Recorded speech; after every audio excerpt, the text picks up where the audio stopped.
اور جو لوگ اگر اسلام آباد کے اگر آپ جرنلسٹوں سے ملیں اور کچھ لوگوں سے ملاقات کر کے دیکھیں کہ جو بہت دور دراز کے علاقوں سے لوگ آئے تھے یہاں پہ، باجوڑ سے لوگ آئے، دیر سے آئے، چترال سے آئے،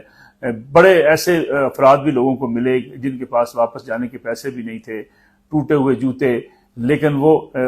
پاکستان تحریک انصاف کی اس اپیل پر وہ کارکن وہاں سے یہاں پہ تو آ گئے، لیکن آگے لیڈرشپ موجود نہیں تھی۔ لیڈرشپ جو ہے اس کا اپنا ایک بیانیہ ہے کہ جی ہم نے ورک فرام ہوم جو ان پہ تنقید کی جا رہی تھی وہ پالیسی کے تحت تھی۔ وقاص صاحب جو سیکرٹری اطلاعات ہیں انہوں نے بھی بڑی ویڈیوز جاری کی مسلسل، باقی جو ان کے لیڈران ہیں وہ بھی بیانات جاری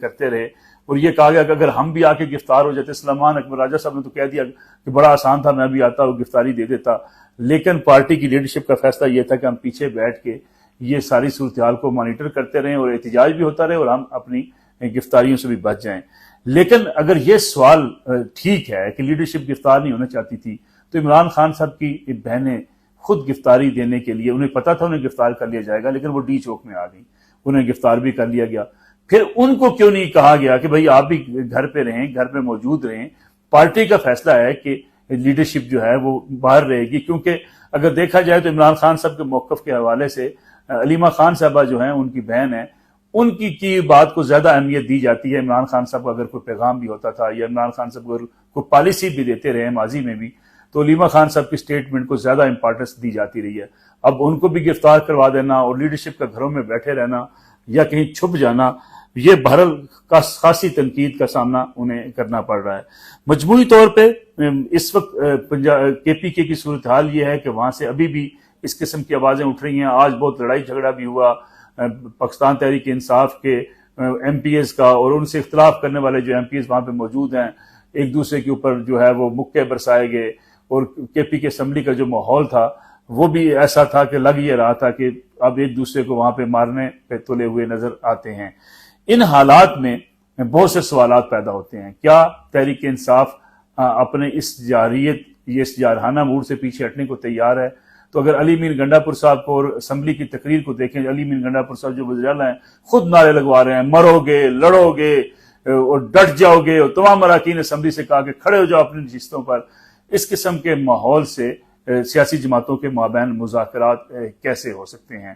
دوسری طرف اگر یہ بات تسلیم کر لی جائے کہ علی امین گنڈا پور صاحب محض اپنی لیڈرشپ کو خوش کرنے کے لیے یہ اس قسم کے جلوس یا اس قسم کے بیانات دیتے ہیں، تو اس کے بعد پھر اپنے ماحول کو بہتر کرنے کے لیے بھی سازگار ہو جاتے ہیں، تو دیکھا جائے تو ان حالات میں بھی پی ٹی آئی کے لیے سب سے بڑا مسئلہ ہوگا گورننس کا۔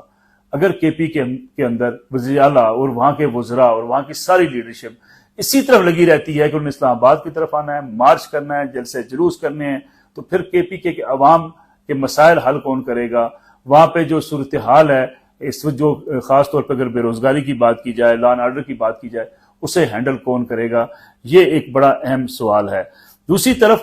علی مین گنڈا پور صاحب اپنی اصل کہانی بھی بتانے کو تیار نہیں ہے۔ حکومت، یقینی بات ہے حکومت کے پاس بھی اصل کہانی موجود ہے، وہ بھی یہ بتانے کو تیار نہیں ہے کہ علی مین گنڈا پور صاحب روپوش تھے، کہاں روپوش تھے، گرفتار نہیں تھے تو کہاں تھے، کیسے پہنچے، کیسے واپس گئے۔ یہ ساری ایک ایسی کہانی ہے جو میرے خیال میں پاکستان کے عوام کے ساتھ اکثر کھیلی جاتی ہے کہ عوام کو بتایا کچھ جاتا ہے، ہوتا کچھ ہے، بند کمروں کی ملاقاتیں کچھ اور ہوتی ہیں، سڑک پہ آ کے جلسوں سے خطاب کرتے ہوئے قائدین کچھ کہتے ہیں، لیکن اندر خانے جو مذاکرات کرتے ہیں، بات چیت کرتے ہیں، اس سے کیا حاصل کرتے ہیں،